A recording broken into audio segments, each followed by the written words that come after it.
Hello, welcome to Hope for Flint. I'm your host, Kristen Wolosinovich, in the downtown Flint Ferris Wheel Hope for Flint studios with my new best friend. Hello, Leon El Alamin. I said it correctly. You are CEO and founder of the MADE Institute. Welcome to Hope for Flint, sir. Thank you. Thank you for having me.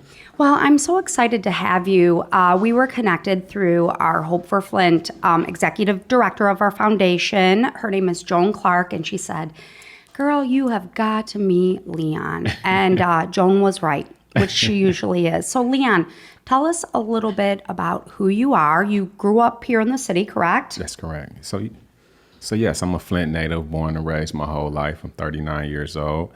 Grew up on Flint's north side in a single-parent household. You're 29. Thank you. That's what we say, 29 forever. So grew up on the north side of Flint, single-parent household. Okay, keep going. So as an adolescent, mostly in a single-parent home with my grandmother, who raised me until I was a little older, around slowly going into the teens, and then spent some of that time with my mother, still single-parent household on Flint's north side in a crazy drug-ridden area of the community. Flint, people are familiar with Flint. They know about the north side. Okay. So, yeah. Okay. So during that time, you went to high school Northwestern? Yeah, I went to Flint Northwestern, graduated class in 1999. Very good. Had an opportunity to be around some of the great ball players like Morris Peterson and those guys, Jody Allen, and people like that at that time, Corey Hightower and so forth. I was around that time. Exciting times in Flint. Put out some pro athletes, still putting out pro athletes. Well, the city is... Well, not from Flint, Northwestern anymore. But. Right, because now it's all aggregated, but yeah. Coming out of Flint. Because you're seeing the uptick in the city, aren't you? That's true. You're seeing the resurgence. Yeah. So you have a little bit of a journey to tell us a little bit about growing up. So walk us through it, because it's a really inspiring and powerful story that I think a lot of people need to hear. So thank you. So yeah, definitely. So growing up on Flint's north side, I grew up in an area around the Pearson Road, Saginaw Street area where drugs and prostituting and gang life was very prevalent at that time. And ultimately, after graduating high school in '99, I was very influenced by it, and ultimately became a part of my environment. A product of that environment, I began to become a street hustler. Okay. And began to sell drugs and things like that, and actually became pretty good at it. And excelled, and actually that same lifestyle began to show me not only the fast life and fast money and cars and women's side of it, but it also had an ugly side to it. And that ugly side was the side that I wasn't aware or prepared for. And what I call now is rented friends at that time, people I grew up with since childhood. You may be familiar hearing on the news, the Pearson Hood Gang and things like that. Or a lot of those individuals were friends and childhood friends I grew up with, to ultimately being the same individuals who betrayed me, set me up. Oh, wow. Shot me. I was shot in my head and in my back, left to die in front of my house because of that lifestyle, because I was excelling at the drug trade at that time, and the way they didn't want you to rise in that industry. That's true. And in the process of being shot up, I was an individual. I was in a coma. I was in a coma for about 30 days. How old were you at that time? At that time, I was 20 years old. Wow. And I had touched about $100,000 at a young age. Not with the correct mindset, though, not knowing what to do with that kind of money, and just really didn't have any goals or morals or where I wanted to go in my life, and eventually see all that money go away fast. And to being, after being shot and trying to recover, I was addicted to the lifestyle and had a lot of hatred in my heart, and ended up going, as soon as I got out the hospital in Hillsong, I ended up going right back to the drug trade. And it was during that process of going back to that lifestyle that I began to see a lot of death, to ultimately being set up again by another individual I knew, to the police. And ultimately that led me to being incarcerated and sentenced to a 12 to 20 year prison sentence in the Michigan Department of Correction. Sentenced by Judge Yu, who's still here, actually. Remember it like it's yesterday. And during that time of being incarcerated in the Michigan Department of Corrections, I had an opportunity to really reevaluate my life and myself in that journey. I really reflected on the choices and things that I was making and knew that I wanted to do something different, but I didn't quite know how I wanted to do that, how to go about doing that and what I wanted to do. And in my journey of being incarcerated, I had the opportunity to meeting some lifers in prison who really impressed upon me some values and morals and seeing something in me that I didn't see in myself. Right. And it was a few in particular, a gentleman by the name of Mubarak Ahmed, who's a Middle Eastern from Yemen who lives in Southwest Detroit, and another gentleman by the name of Dwayne Roper from the Lansing area, who we call Hodge, who during my incarceration at Macomb Correctional Facilities where I started, the first 4 years of my imprisonment, doing 22-hour lockdown, these men, they really just breathed on me once I built relationships with them, and they would talk to me some things that I didn't have. I don't have an older brother. I have an older sister. So they were became big brothers to me. They provided a narrative and a dialogue that you were never received in your life. You didn't even probably know existed. That's very true. Very true. Growing up without a father there to mentor and guide me, no big brother. And then growing up in an environment where it was a lot of single parent households. And this was the same climate and environment that others had. It was the norm. So when the abnormal becomes the normal, that's all you knew. Absolutely. So now you become incarcerated for quite a significant amount of time, and you're exposed to now different dialogue, which is actually lifting and leveraging and giving you, sounds like an awakening, if you will, to a different mindset. It seems it changed your life. Absolutely. It was a combination of that. And I began to read and discover more about my history as a Black man, beyond slavery, though. That was the things that was taught in the school books. I began to read books by Malcolm X, who was one of my favorite to read, and his story was relatable to me. But also was a lot of other ones, Dr. Naeem Akbar, and all these great books and people I haven't heard of before. Reading those stories and the history behind them gave me inspiration to continue to become someone who reads, who studies beyond what's just put in front of you. Got you. And I began to realize is I have to think outside the box, and it's more than life than just what I originally thought it was. Wow. Transformational. So you serve your time, and do you get out early, or? Yeah, actually, due to a drug law change in 2003, you were able, if you can serve half your sentence, and you can be eligible for parole. And I was pretty much a good citizen in prison. Yes. And instead of having to serve at 10, I was able to see the parole board after 7 years, 2 for the gun and 5 on the drug charge. And I made parole the first time. And when I made parole, I hit the ground running. 2010. Weren't going back, were you? Absolutely not. Weren't going back. So now this is why we're so excited to have you in the Hope for Flint studio, because that is quite a journey, and your journey and struggle is now going to be someone's hope. And that's exactly why you are now CEO and founder of the MADE, M-A-D-E Institute. Tell us a little bit about your foundation and when you started it. Well, MADE Institute stands for Money, Attitude, Direction, and Education. We believe that these are the key elements that a person that's returning back into the community needs to be productive citizens and become assets in the community. They need money, but we want to teach them how to make legal money and how to invest that money so that money can work for them long term and help their families and so forth. To do that, you got to have the right type of attitude. You got to begin to change the way how you perceive and look at life, because sometimes your help will come from people that don't look like you or come from different environments. So, and that takes an attitude adjustment. So we're giving you direction for that. And that's where the D comes in. And then education is ongoing.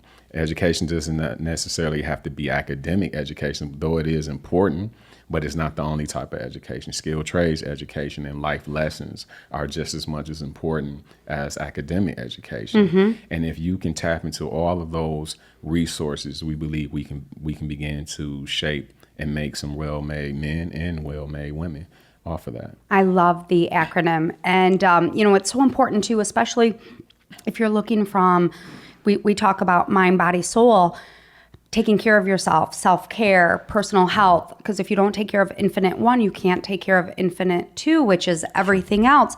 But I love that you bring in the financial side of it, because I don't think we're taught in the school system, public, private, anywhere, how to financially educate ourselves and be smart with our money. Especially now, it's so easy, right? Everything's electronic. We really have lost the kind of the importance of a dollar.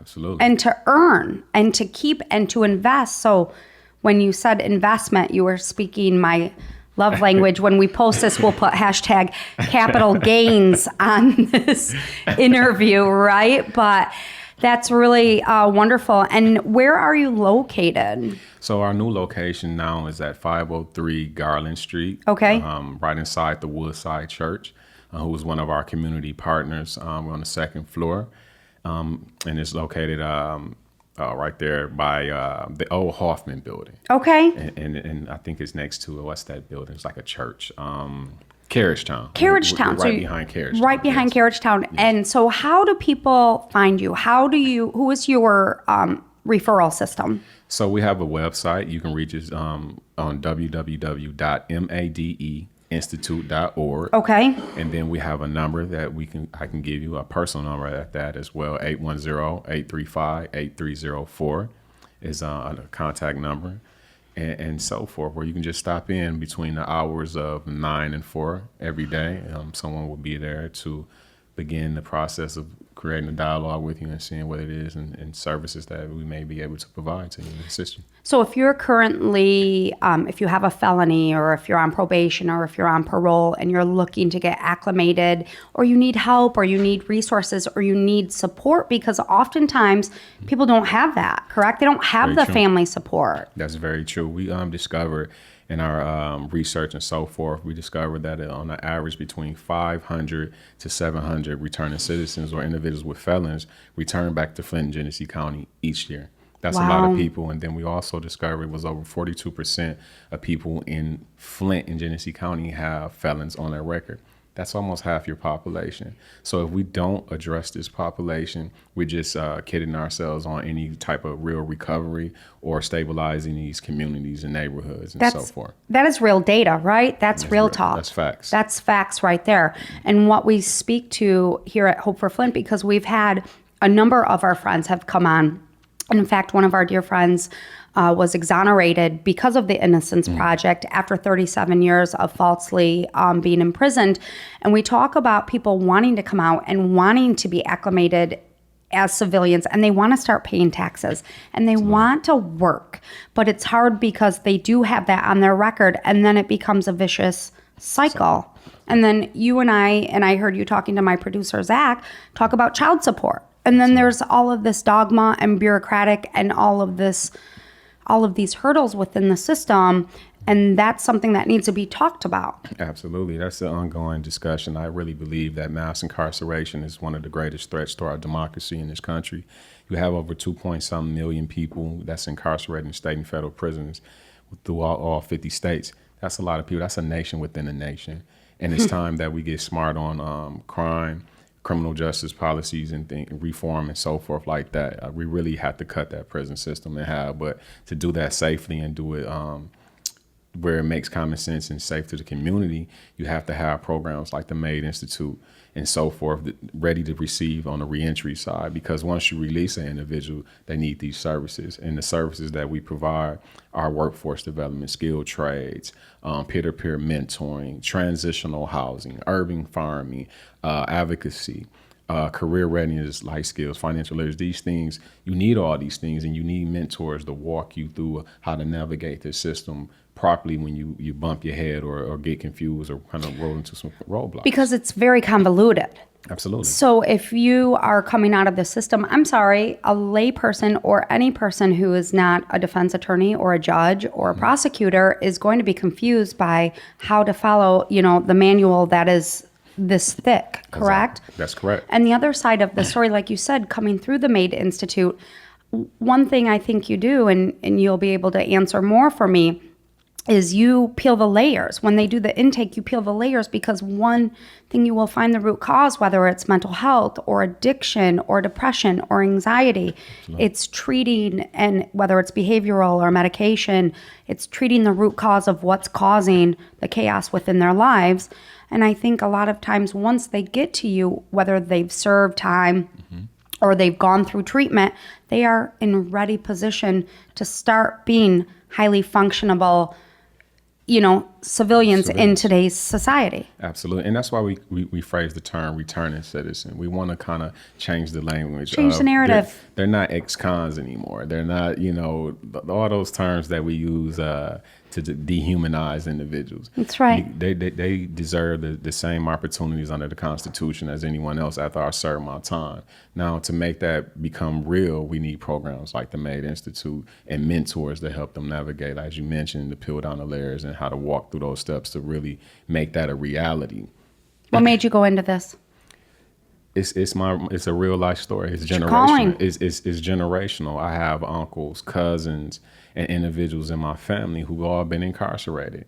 And I got sick of seeing this cycle continue, in particular with our males, and it's many root causes to it. Racism, is at the root of the system. We know that, but I'm not one to kind of like just play the blame game and play this dogma that people who use that to keep us divided and away from each other. I'm like a bridger. I like to bring people together to find a balance. If certain individuals in our inner cities and urban communities and in our rural areas and so forth had the resources and things like that, look how great they could become and tap into their greatness and be productive citizens and contribute to society. Right. We taxpayers pay each year for each individual on an average about $35,000 a year. Now, just imagine if you reinvested that into education, skilled trades, and apprenticeship programs. Could you imagine? Imagine where we would be then. Well, and I think too, your data, the work you're doing, once you compile it and you start putting it out there, I think they're going to start seeing, and which you probably have already done, they are going to start seeing the shift and the uptick and why these programs are so important, because you were looking at the 80s, 70s and 80s where these politicians ran on these platforms. We're going to get tough on crime. And the war on drugs. War on drugs, tough on crime. So what happened was, rather than address, as Genesee County does, I do want to applaud Genesee County, because I do think they're progressive by having drug court, mental health court, girls court. I mean, it's really one of its kind, and it's very progressive within the country. And now we see, especially with the marijuana laws, the medicinal laws, with the CBD oil, with the uptake of mental health issues and awareness and what our kids are going through. Absolutely. And if we don't address these root causes, guess what, people? It's only going to get more chaotic. You're only going to be building more prisons. Exactly. And it's people like you, Leon, that is going to help change and shift and change the world. So for that, not only are you hope for Flint, you are hope for generations. I hope so. I know so. Yeah. We feel it. So once again, the MAID Institute, please let us know where you're located. We're at 503 Garland Street. That's Flint, Michigan, 48503. Right off of 2nd and Garland, inside the Woodside Church. We're on the 2nd floor. And walk-ins are welcome? Walk-ins are welcome, or you can reach us on our Facebook page, or you can reach me, myself, or a resident there at 810-835-8304, or on our website. There's some links on there as well at www.madeinstitute.org.